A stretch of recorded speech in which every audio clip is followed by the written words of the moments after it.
Hello and welcome to Chronicle. We're going to be going through a new idea for this channel. We're going to be discussing how do we make decks, or at least how do I make decks, how do we iterate on our design, how do we come up with a design, how do we move away from net decking and start exploring the options in the game to see what is good, how is it good, how can we make it better, and how can we modify our decks as the meta evolves over time. Now, to do this, I thought we may as well start with our first Morvran deck guide for the channel. So we're going to go for Demon Raptor, sorry, not Demon Raptor, Demon Morvran, because there's some other people already doing either Morvran deck guides I've seen, and Demon Raptor is actually a really interesting way of playing. I like it a lot. So I've made it here, but instead of just clicking on that and going through all the cards I've chosen, I'm going to be bringing you through the thought process of how you make these decks. So I'm going to go for a blank canvas, go for Morvran, go full custom, never use the other two. I mean, the other two are good if you're really new to the game, but once you've got a bit of experience, you just don't want to use them. Now, it's a Morvran deck guide, so we're going to go straight into Morvrans, and I mentioned we're going to go for a demon concept. So, the reason why that is because of this card here, Abyssal Demon. It's just a great card.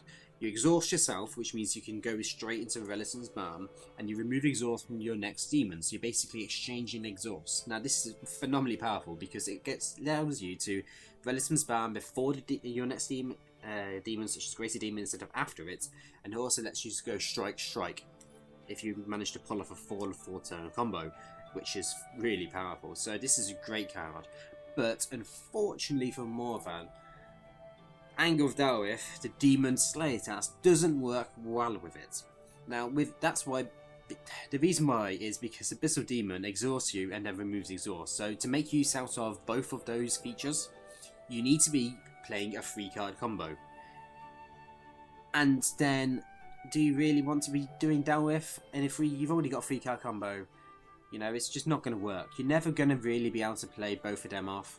And when there is an option that you could play Anger of Dalwith, there's usually better options that I've seen. So don't go for this, but we will need other demons. Now before that, we'll just quickly add in the Balm. If you don't know what Relison's Balm is, if you have one basic attack you gain 2, and that works when you're exhausted. Exhausted is one of the major mechanics in all demons. So into the demons. We want to be going for strikes, not Silverlight. We want to be going for... Did I spell it wrong? What's happening here?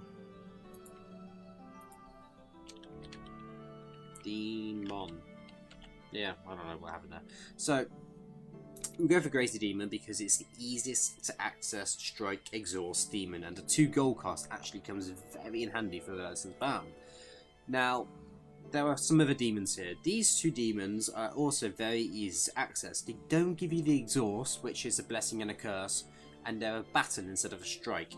Now, when you start going for a battle deck, you need to be really building in lots of sustain because you're going to be getting hit as well as hitting. So that's something to bear in mind. You could put these in for a more aggressive deck, but I'm not going to go for it in this deck because it's hard to ramp up and sustain and strike. It's just really hard to build it around unless you're going hyper aggro. And I don't think demons are the best way to go hyper aggro with Morvran. You probably want to just go goblins. Now, Mischievous Imp, no, because it's just too general. It's not specific enough. When you're building a good deck and you're thinking about it a lot, these very general cards just don't really work. There's normally better ways you can play. Black Demon, on the other hand, is a very specific card. It's basically a high damage strike that hurts you a little bit, but it's a hard to access demon, and you do have the exhaust mechanic, so we're going to go for that. And then we need to think about the other cards. Now, I do have a Tokash. Tokash is the biggest strike you can do in the game, so let's go for that. It's a demon, it's got exhaust, it combos well with Abyssal Demon. It's just good. You know, it's Abyssal Demon with Tokash works really, really well because you can remove the exhaust from Tokash onto Abyssal Demon. That allows you to then take that 6 temporary attack into your next slot. So you can go Abyssal Demon, Relison's Balm, Tokash, Black Demon. And that's a huge, huge combo. if you don't have access to that, another combo that I think I'm going to try out. I've only played this deck once or twice, by the way. I haven't played it very much, so that's why I'm saying I think, because I'm not sure if these are good ideas. And this idea in particular is a little risky. It is Krill to Seraph, but putting 2 of them in the deck. Not really for the weapon, a little bit for the weapon, but mainly for kill your next demon. Now, if you... Tokash, for instance, is 12 health, it's hard to access, but Krill on 7 health is a bit easier. So you can hit Krill and then go straight into Tokash. You'll lose your weapon unless you play something in between them. Now, it's kill your next demon, not your next monster if it is a demon. If that makes sense. So you can play something like Krill and then, I don't know, you go into a Jad, for instance. So you take down Krill using a Count Draenor, take that weapon, kill the Jad, then you're going into Tokash, which is already dead. So you can play this very nicely, but you need to really to make the best use out of it. So you need to be thinking 2 or 3 slots in advance, and then normally a chapter or so in advance. So it's quite hard to play effectively, but I think it is still quite decent. I think it used to have a 5-2 weapon reward in closed beta, which I think was a little better. But well, it definitely was a little better, but it's too powerful because of the Krill and Tokash combo before remove your weapon was added to Tokash. But that's going off topic. We now need to be looking at how do we actually access these monsters. These are our win conditions, really.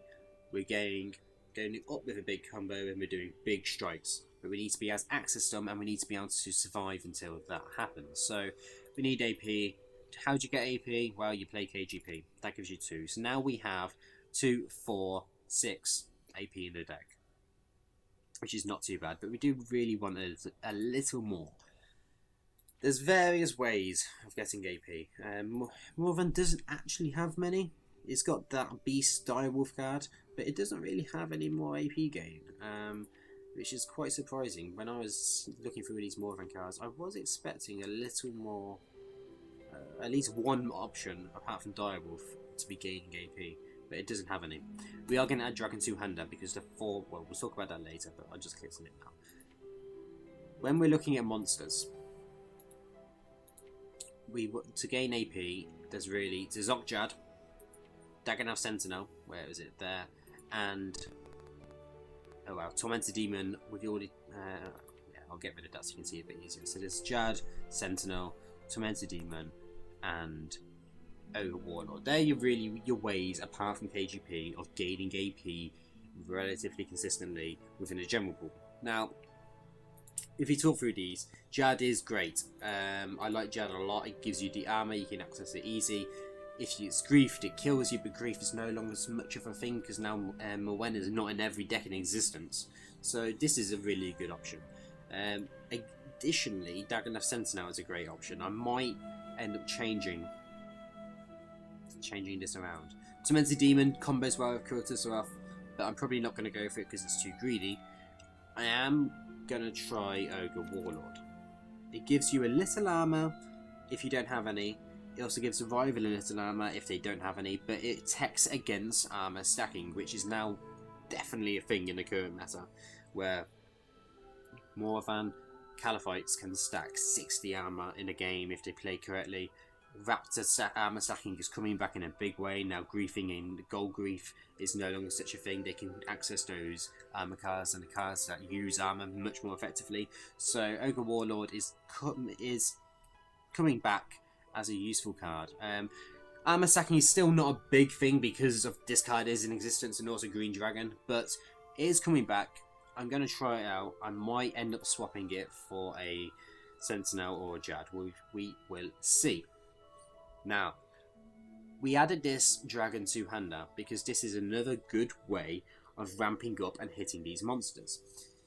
The reason why Dragon Two-Hander is so good in this deck is because of the 4 weapon durability, as opposed to, say, Dragon Longsword, which is a bit stronger but only has 3 durability. Now, the 4 is really nice because you be able to hit a monster, strike, hit the next demon, strike, all in one weapon. Or you can equip the weapon, get grief for 3 weapon durability with something like a Caliphite Emissary or Barfight, and he's still got that 1 durability to make the crucial first hit on your next monster, so it doesn't immediately kill you. So it's a much safer way to play weapons. So I like this a lot, but now we do need more gold. There's a few ways of gaining gold in Morvran. I'm actually going to try out Dungeon Spider. Dungeon Spider because of the weapon, mainly, to be honest. That weapon is actually quite useful for taking down Abyssal Demons and Greater Demons. And the gold also works very nicely with Resistance Balm. The other way of gaining gold is when you do your card draw. I'm going to go for White Wolf because having 2/2/2 in all my monsters that give gold just makes it a lot easier to compute and calculate in your head when you're going to get gold, when you're going to need it, and that sort of thing. But you know, Crashing Warrior is a perfectly good choice. You can access it easier when you only need 1 AP. It's a great card. Now, I've only got 1 balm. I don't know when that disappeared. I'll get back in. So, where are we? Now, what else do we need to have? We need sustain. There's a few ways of sustaining. You can use something like a fledgling. Fledglings are great for the early game, or you can use a Chronomancer.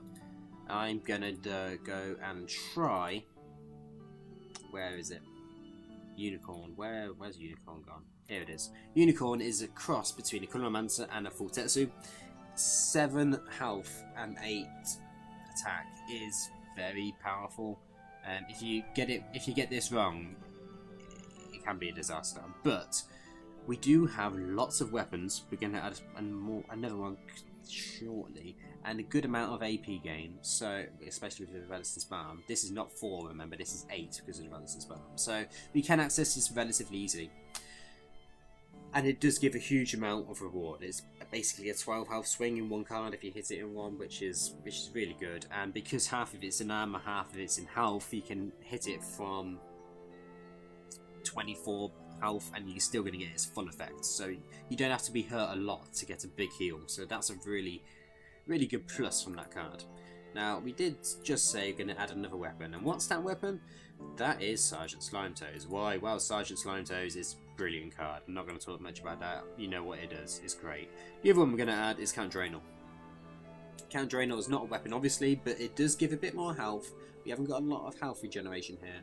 And it allows you to ramp up as well. So all these big monsters can be hit with Count Draenor and heal you at the same time, which is perfect. Now, what do we have in this deck? What do we need?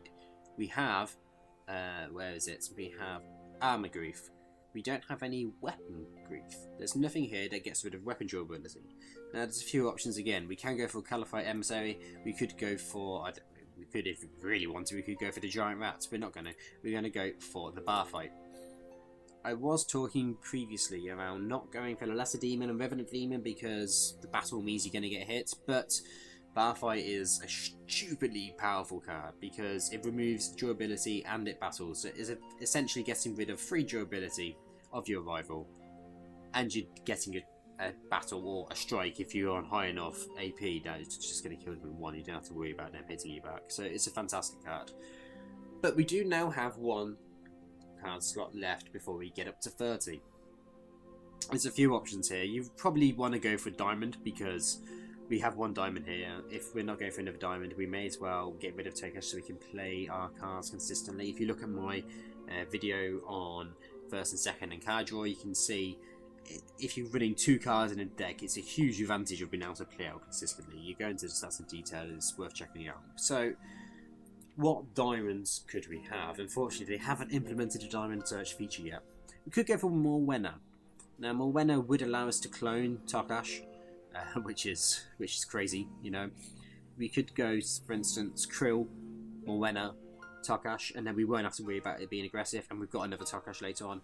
So this is a really interesting option. We could go for Kale. I'll put it in there for now because I do actually go for Kale for the reason that removing 2 health from your next 2 creatures is actually pretty good in the early game of this deck. It allows you to kill the Dungeon Spider and not take the health. If you don't have that, you can use Kale to kill the White Wolf, and because it brings it down to 2 health, you've got 2 base attack, it kills it in 1, and then the Abyssal Demon, so you can go Kale, White Wolf, Abyssal Demon, you exhausted into Renaissance Balm, and you've gained 2 AP, 1 armor because this White Wolf hurts you and brings down from that. So you gain 1 armor, 2 AP, 2 cards, 1 chapter. Perfectly safe. It's a really good combo, and it also, well, you don't have that, it allows you to kill the Dungeon Spider in one, and it also allows you to combo with things like Count Draenor. So you can Kale into Count Draenor to hit that from 2 AP or 3 AP in one, and then into another bigger monster. So, but then you're essentially stealing 4 plus 2, so that's 6. So you can take a 6 health swing off a monster. So you can kill the Black Demon in one. You can take Krill Tussoff down onto 1. You can take Ogre Warlord down onto 4. All from these 2 cards. That means you can access these monsters very easily. So Kale is actually, it's not a bad card. It's not as good as it was when it was a 4-2 weapon, which was just insane. It's too versatile, but it still works well in this deck. So that's what we're going to go for.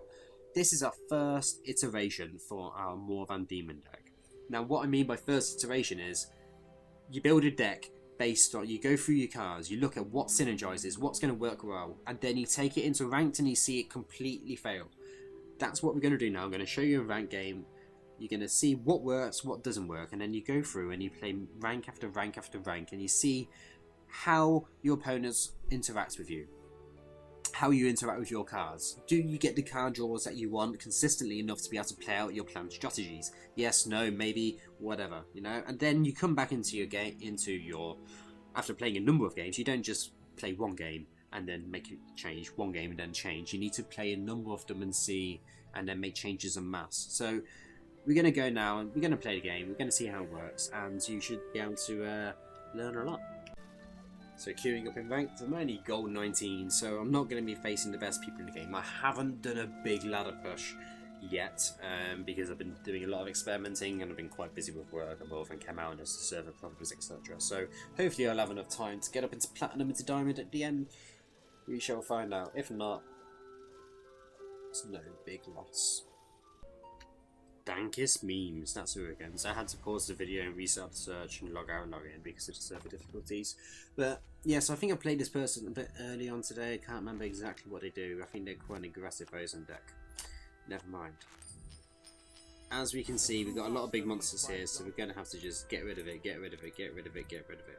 We're going to keep the spider because it's early game. The demon, I think we're going to get rid of as well. We really want to be getting out the Abyssal Demon, we want to be getting out the White Wolf, we want to be getting out our KGP.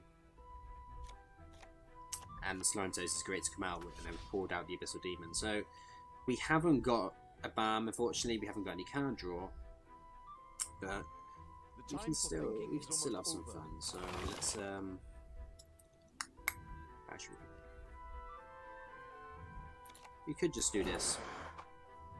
And we'll get a 5 damage strike and go and take 2. So, yeah, let's just do that. Really, we wanted card draw, we wanted AP, but at least we're going to get the gold. We're going to do a little bit of damage. That's starting off with Slime Toes as well.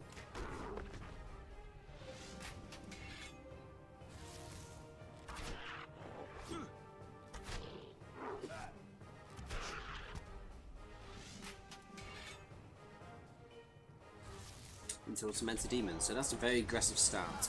So they're obviously playing Hope Devourer. There's no reason why you would go so aggressive. Now, Demon decks are not too bad against Hope Devourer decks because when you exhaust yourself, they can't steal.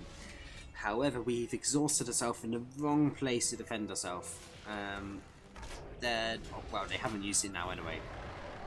But when you're exhausted, they can't steal base attacks. So you want to, now we know that they're almost certainly a Hope Devourer deck. We want to be trying to time our self-exhaust to where they are going to be using Hope Devourer. So it just won't work. Now, this is interesting, right? We've got 2 Dungeon Spiders. We've got 2 Abyssal Demons. You know, what can we do with this? This is not a good draw, is it? Let's go. We'll go for the. We'll play a Dungeon Spider. We need to be playing a couple of cards at least, right? And let's do this. So this is the self-exhaust. This is what we want to be doing. So if we're going to play here, we're going to see: are they going to try and Hope Devour us in slot 2? Maybe they could get a weapon in slot 1. I reckon they're probably going to do it in slot 3. So let's try that. Hopefully I won't be proven wrong. Making it slot 3, so okay. Though we're not going to do it in slot 2, they might do it in slot 3. And we've got the full goal now. Dragon arrows.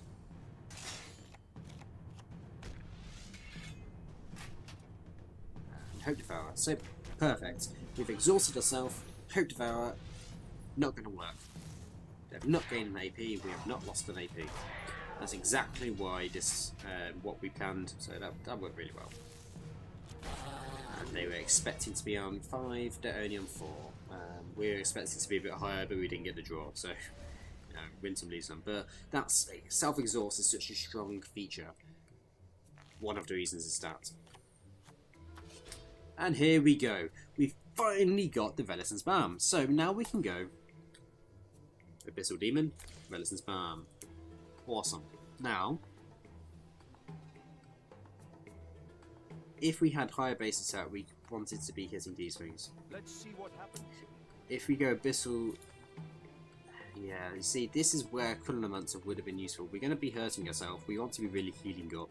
We haven't quite got enough. Haven't quite got enough here. Let's just go Black Demon and deal a big bit of damage.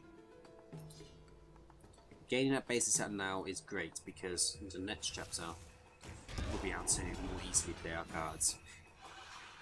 This is why I was really unsure whether to go Culminamancer or Unicorn in this deck, because a Culminamancer there would have been perfect. We would have been able to fully heal up.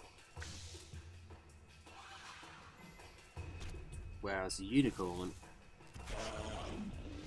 is now unplayed. Striking us there. Not striking us even, hitting us for 4. So, they're on now 6 AP and a big weapon. That's a pretty powerful position to be in. And they go Ketzek. So we're now going to be really low on health. We're going to be on 4 health.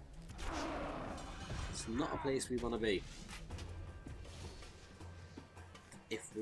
So like I was saying, we planned this. When you go through and make a deck, you really want to iterate it over many times. At Cully now, we would have been laughing. We would have been on 14 health. We probably would have been on 18 health actually, because we wouldn't have played that demon. I must be careful.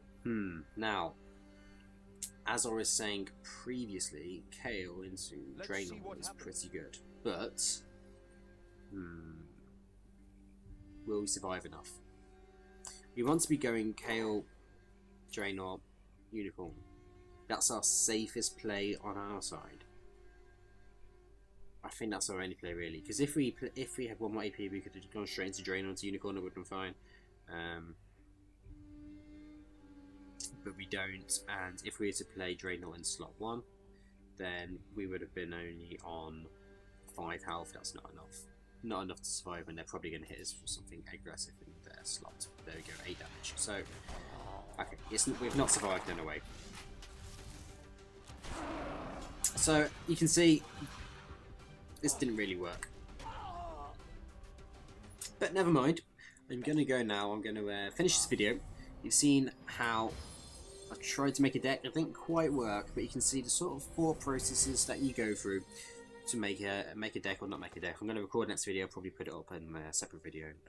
But yeah, hopefully you've learned something and you can see how to make these decks, how to experiment with them. If you have any comments, if you've got any ideas, something I did terribly wrong or ideas for the deck, please comment below and I'll accept all your feedback and I'll try and get back to you. So like and subscribe, get back to you for more Chronicle content coming soon.